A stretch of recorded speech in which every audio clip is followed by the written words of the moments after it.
성경 말씀 보겠습니다. 욥기 42장 6절 말씀입니다. 구약 성경 804쪽입니다.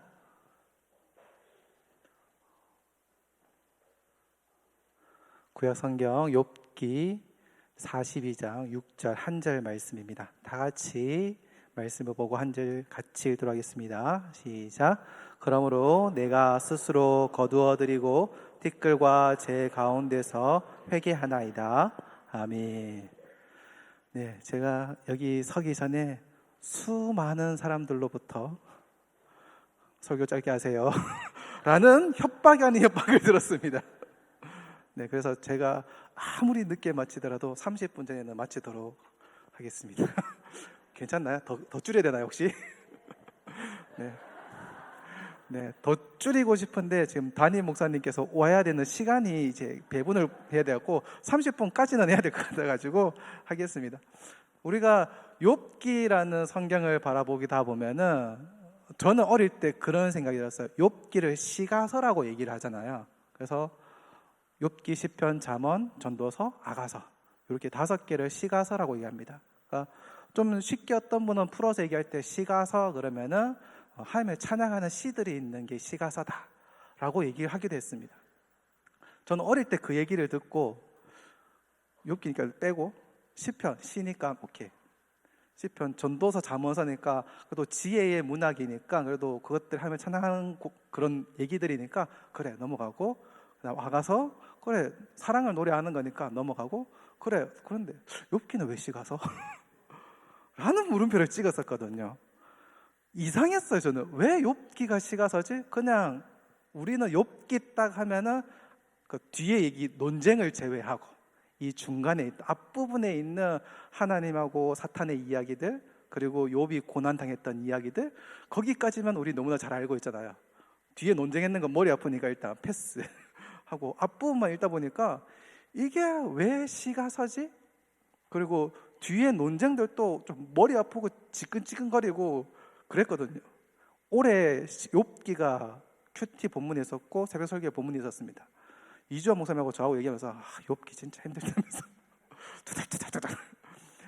올 한 해 설교, 새벽 설교했던 것 중에서 제일 힘들었던 본문 2개 중에 하나가 욥기였습니다. 왜 그러냐면 욥기가 계속 반복됩니다.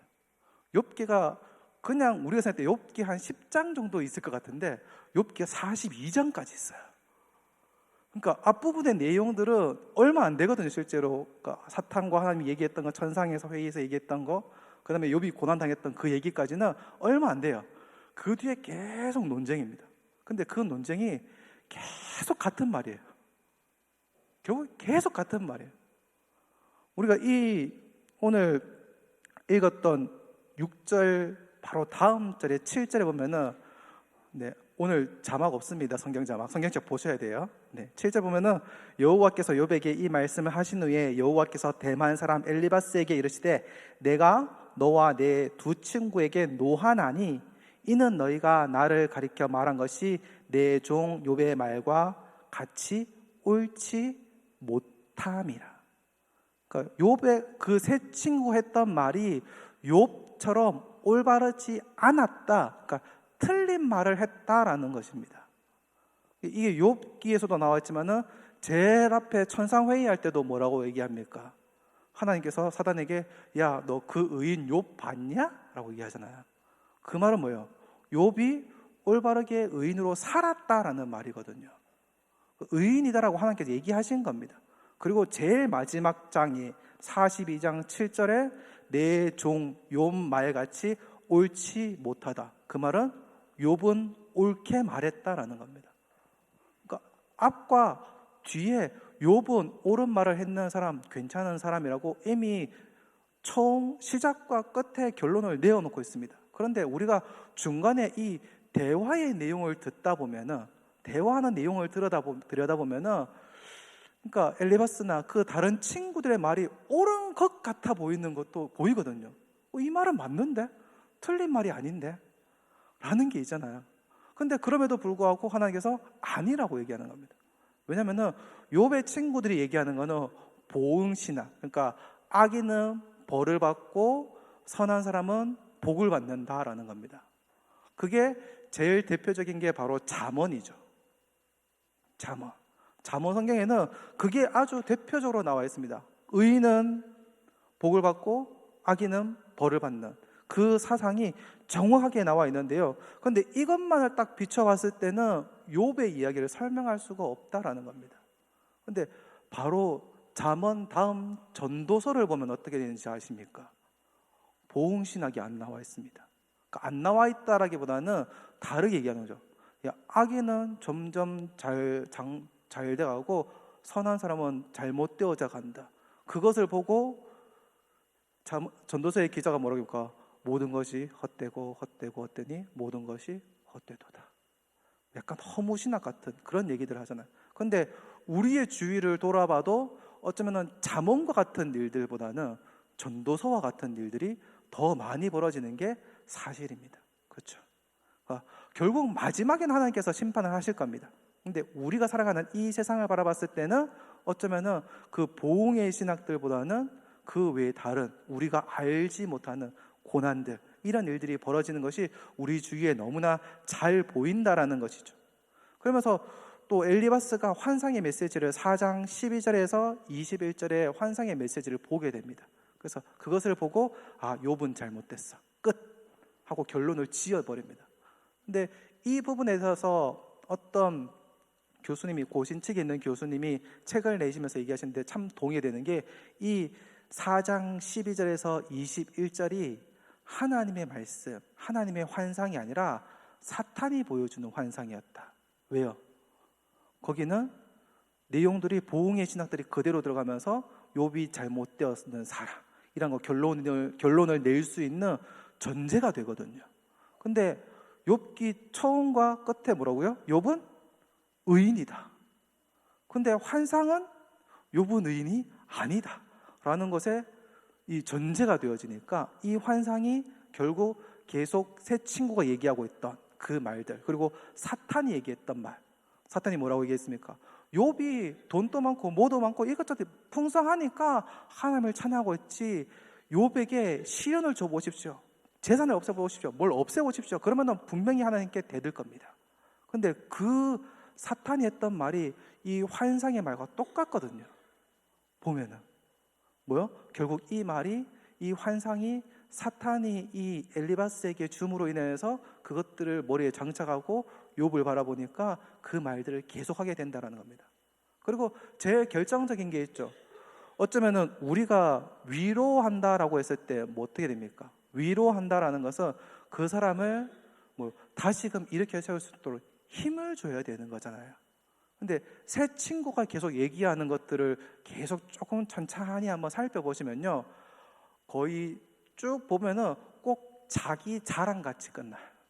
그러니까 욥을 힘을 내라, 복돋아 주는 게 아니라 정죄하고, 너 잘못했어, 너 빨리 회개해, 너 그러면 안 돼, 계속 정죄하고 계속 깎아내리고, 네가 지금 모른다고 하지만 너 분명히 있을 거야 라고 계속 얘기하고 있거든요. 그러니까 위로하고 복돋우는 것이 아니라 계속 깎아내리고 있는 말들을 하고 있다는 겁니다. 그게 결국에는 그렇기 때문에 그들이 하는 말이 올바른 말인 것 같지만은 실제적으로 그 말이 틀린 말이 된다는 거죠. 제가 저희 담임 목사님 설교하실 때 중에서 제일 좋게 느꼈던 게 그거거든요. 교회에서 무슨 일을 할 때에 옳고 그런 게 중요한 게 아니고 이게 덕이 되느냐 덕이 되지 않느냐, 그게 중요하다, 교회에서는. 그러니까 맞고 틀린 거 선을 그을 수 있습니다. 선 자를 수 있습니다. 하지만 선을 자르고 선을 그어버리면 어떻게 되냐면은 누군가는 상처를 받고 누군가는 그것으로 더 교만하기도 하고 이런 일들이 벌어지거든요. 그러니까 이 세 친구가 욥에게 대해서 칼 같은 칼을 들고 계속 난도질을 하고 있는 모습을 보이고 있는 것이죠.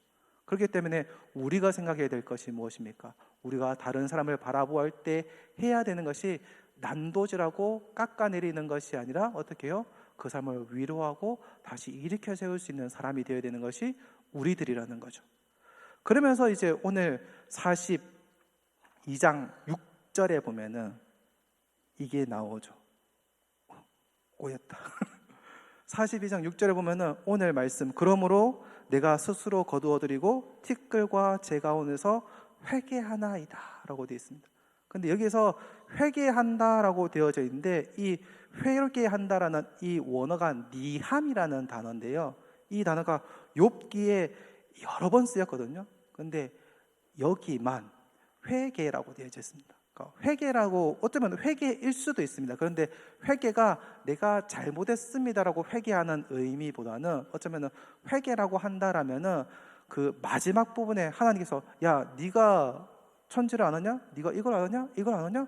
너 모르잖아. 그런데 왜 하나님이 잘못됐다라고 얘기하느냐? 그 부분에 대해서는 회개라고 할 수 있지만, 근데 많은 학자들이 이 부분을 회개라는 표현보다는 위로라는 표현을 쓰기를 더 좋아합니다. 왜 그러냐면은 욥기에 이 니함이라는 단어가 엄청 많이 쓰여졌는데요, 여기만 회개로 적혀져 있고 나머지는 전부 다 2장 11절에 욥의 친구 세 사람이 욥을 위문하고 위로하려 함이라, 여기서 이것도 니함이고요.